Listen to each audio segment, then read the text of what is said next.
नमस्कार दर्शको, नवीन एका व्हिडिओमध्ये मी स्वागत करत आहे आपला सर्वांचा लाडका गणेश डवरी आणि आपण पाहत आहात जीडी ऑलराऊंडर हे युट्यूब चॅनेल.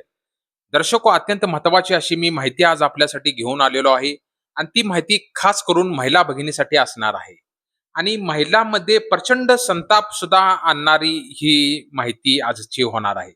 तर दर्शको, ही माहिती काय आहे हे सविस्तर जाणून घेण्यासाठी कोठेही अर्धवट व्हिडिओ न सोडता, कोठेही व्हिडिओ न स्किप करता शेवटपर्यंत ज्यावेळी हा व्हिडिओ पाहाल, त्यावेळी आपल्याला ही माहिती लक्षात येणार आहे, समजणार आहात आणि जागृत सुद्धा होणार आहे.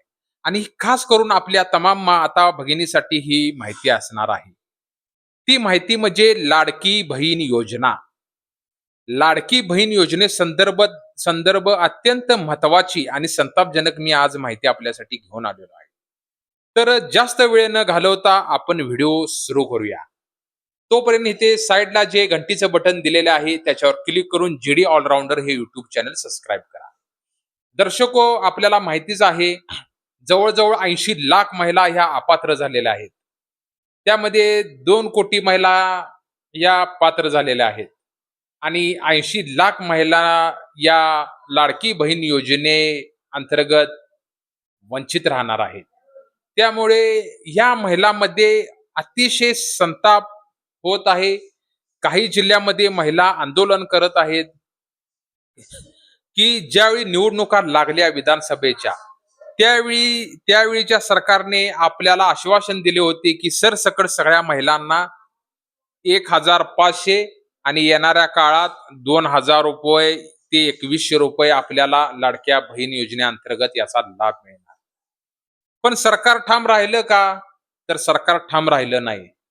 त्यानंतर त्यांनी काय सांगितलं, जे शासकीय महिला वर्ग आहेत किंवा त्यांच्या घरातली कोणतरी शासकीय नोकरीला आहेत, 2.5 लाखापेक्षा जास्त त्यांचं उत्पन्न ज्यांचं आहे, किंवा इन्कम त्यांचा स्रोत चांगला, इन्कम टॅक्स भरतायत, अशा महिलांना त्यातनं वगळण्यात येणार आहे, अशी शासनाने माहिती दिली. तर त्या महिला काय म्हणतायत, मग आम्हाला पहिला आश्वासन का दिलं? सरसकट आम्हाला पहिल्यांदा सुरुवातीला का लाभ दिला? त्यावेळेस तुम्हाला ते निर्बंध लादता येत नव्हतं. आत्ताच तुम्ही ते निर्बंध का लादला आमच्यावर? आम्ही आपल्याला मतदान जे केलं, ते तुम्ही आम्हाला काहीतरी देताय, त्यातून आम्ही काहीतरी कमवत असेल, पण आम्हाला ह्या आजच्या महागाईत त्याचा सुद्धा हातभार लागेल आणि कुठेतरी आमचं सुद्धा चांगलं होईल या दृष्टीने आम्ही तुम्हाला मतदान केलं, अशा महिला भगिनी म्हणत आहेत. अत्यंत प्रचंड संताप. आणि अशा पण काही महिला आहेत, ज्या त्यांचं काही परिस्थिती गरीब आहे, 2.5 लाखापेक्षा उत्पन्न कमी आहे आणि घरची परिस्थिती सुद्धा त्यांची मध्यमवर्गीय आहे. अशा महिलांना सुद्धा डावलण्यात आलं. त्या सुद्धा महिला म्हणतायत, आमचा तर काय यामध्ये दोष आहे? आम्हाला टेक्नॉलॉजी जमत नाही, माहिती फॉर्म कसा भरायचा अशिक्षित अभावामुळे जमत नाही. आमच्या घरी असं कोण कर्तबगार व्यक्ती नाही. आम्ही महिला स्वतः कमवतो, स्वतःच करतो. आमच्या घरी कुणी पुरुष नाही किंवा कोणी शिकलेला नाही. ग्रामीण भागात तर विषयच नाही या विषयाचा. तर आम्हाला काय या दोष? आम्हाला सुद्धा यातून वगळण्यात आलेला आहे. असा तीव्र संताप महिला भगिनीमध्ये आज महाराष्ट्रामध्ये चाललेला आहे.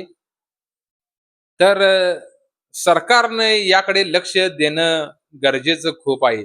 कारण लातूर असेल, अहमदनगर, आपले आत्ताचे धाराशिव असेल, संभाजीनगर असेल, इकडे अकोला असेल, सोलापूर असेल, इकडे सांगली भाग असेल, इकडे सिंधुदुर्ग भाग असेल, नागपूर साईडलाचा भाग असेल, भंडारा असेल, नांदेड असेल, अशा असंख्य जिल्ह्यामध्ये आज महिला आंदोलन करतायत, की आम्हाला का वगळलं, आम्हाला का आश्वासन खोटं सरकारनं दिलं. इतकं प्रचंड महिलांमध्ये संताप होत आहे. महिला म्हणतात, एक महिला तर अशा आहेत, की या लाडक्या बहीण योजनेच्या जीवावर त्यांनी स्थानिक लेवलला थोडंफार सावकाराकडून कर्ज घेतलं होतं. कारण हे महिन्याला आपले ₹1,500 येतात. ती येईल तशी त्या सावकाराचं काहीतरी भागवता येईल. त्या महिलांनी अक्षरशः त्यांची इतकी अवस्था बिकट झालेली आहे, त्यांचं लोन, त्या कर्ज त्या सावकाराचं कसं द्यायचं? कारण इकडे आम्ही लाडक्या बहीण योजनेच्या जीवावर आम्ही इकडे पैसे घेतले. आम्हाला वाटलं सरकार आमचा आमचे भाऊ आहेत, ते आम्हाला मदत करतील, जे मंत्री आहेत ते. पण त्यांनी एकही रुपया आम्हाला आमचा जो मिळत होतं ते पण बंद झालं आणि आता सावकाराला आम्ही कुठून द्यायचं? अक्षरशः त्यांना त्यांच्या थोड्याफार जमिनी गहाण ठेवायची वेळ आलेली आहे. म्हणजे इतके असे एका एक ठिकाणी असे प्रकार घडलेले आहेत. तर ही खूपच गंभीर अवस्था लाडक्या बहीण योजनेअंतर्गतमुळे झालेली आहे. मला मला वैयक्तिक जर तुम्ही म्हणाल तर महाराष्ट्र शासनाने याचा पहिला विचार करायला पाहिजे होता.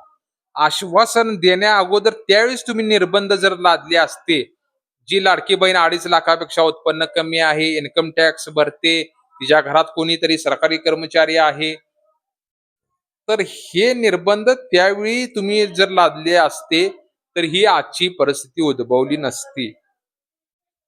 आता तुम्ही 2029 ला काय करणार? असंच परत आश्वासन देणार? म्हणजे सरसकट महिला तुम्ही पात्र करणार आणि निवडून आल्यानंतर लगेच ज्या याच्यामध्ये बसतात कॅटेगरीत, त्यांनाच तुम्ही देणार. म्हणजे हे असं, हे आश्वासन म्हणजे खोटं बोलल्यासारखं होतं, फसवल्यासारखं होतं.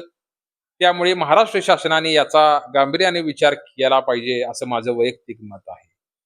भले सरकारी कर्मचारी ज्या महिला आहेत, पण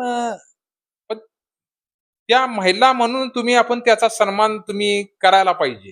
हे माझं वैयक्तिक मत आहे. कारण आता तुम्ही जे बोललेला आहे, शब्द दिलेला आहे, याचा विचार जर तुम्ही सुरुवातीला जर केला असता, तर ही परिस्थितीच उद्भवली नसती. हे माझं वैयक्तिक मत मी आपल्या समोर मांडतोय. तर महाराष्ट्र शासनाने कोणी जर मंत्री हा माझे व्हिडिओ पाहत असतील, तर त्यांनी विचार करावा. कारण लाडक्या बहिणीने आपल्याला भरभरून मतदान केलेलं आहे. तर आपण सुद्धा भरभरून त्यांना दिलं पाहिजे. अशा 80 लाख अपात्र करून, 50 लाख, 60 लाख अपात्र करून महिलांचा रोष तुम्ही ओढावून घेत आहात, असं मला वैयक्तिक वाटतं.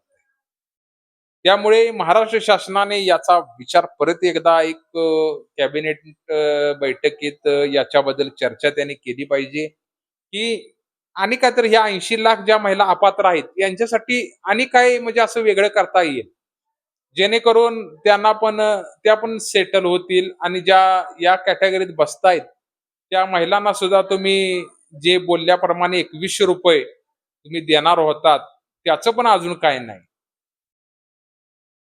आता ह्या 80 लाख तुम्ही जर महिला जर अपात्र केल्या असतील, तर आता आपल्याला ₹2100 करायला काय हरकत आहे? तर महाराष्ट्र शासनाने याचा विचार केला पाहिजे आणि त्यांना ₹2100 ज्या पात्र आता लाडक्या बहिणी योजनेअंतर्गत महिला पात्र आहेत, त्यांना ₹2100 महिना असं चालू केलं पाहिजे. आणि ज्या अपात्र झालेल्या आहेत 80 लाख, तर त्यांचा फेरविचार तुम्ही परत एकदा केला पाहिजे. कारण खूप असंतोष निर्माण झालेला आहे आज महाराष्ट्र राज्यामध्ये महिलांचा. त्यामुळे आपण याचा परत एकदा गांभीर्याने विचार करावा. आम्हाला सामान्य माणसाला तुमच्या राजकारणात काय चाललेलं आहे हे आम्हाला काही माहिती नसतं. कारण आम्हाला तुमच्या राजकारणाचं डोक्याच्या बाहेर आहे आमचं. जी आताची जी आम्ही परिस्थिती पाहतोय, त्याच्याबद्दल आम्हाला काही बोलता पण येईना आणि आम्ही पाहत पण नाही. आम्हाला त्याच्याशी काही घेणं नाही. तुम्ही काय करायचं ते राज्यात करा. वरच्या तुमच्या केंद्र शासन असेल, महाराष्ट्र शासन असेल, आम्हाला त्याच्याशी काही घेणं नाही. आम्हाला आमच्या हक्काचे पैसे, आमच्या माता-भगिनीचे पैसे आम्हाला मिळाले पाहिजेत, एवढीच आमची विनंती आहे आपल्याजवळ. बऱ्याच मोठमोठ्या खासदारांना इकडे-तिकडे असे काही अफवा उठवतात, 100 कोटी दिले, 50 कोटी दिले. केंद्र शासनाकडे तो पैसा आहे असा वाटायला. आणि आमच्या मागासवर्गीय माता-भगिनींना ₹1,500 ₹2,000 द्यासाठी तुम्ही आम्हालाच अपात्र करताय. म्हणजे आमच्या जीवावर तुम्ही निवडून येताय. म्हणजे मालक आम्ही. आ आपण आपण तुम्ही आमचे सेवक आहात. तुम्ही तुमच्यात तुमच्या तुमचे जे तुम्ही जे सेवक आहात, तर तुमच्यात तुम्ही 100 कोटी, 200 कोटी, ₹100 कोटी वाटत आहात आणि इथे खालच्या लेव्हलला जे आम्ही मालक बसलेलो आहोत, आपल्याला निवडून देतोय आम्ही, तर आम्हाला अपात्र करत आहात तुम्ही. तर महाराष्ट्र शासनाने याचा गंभीर विचार केला पाहिजे. नाहीतर अन्यथा येणाऱ्या काळात आपल्याला माता भगिनी आपल्याला याचे उत्तर मतदानाद्वारे देण्यात येईल असा जरी म्हटलं तरी काही हरकत नाही.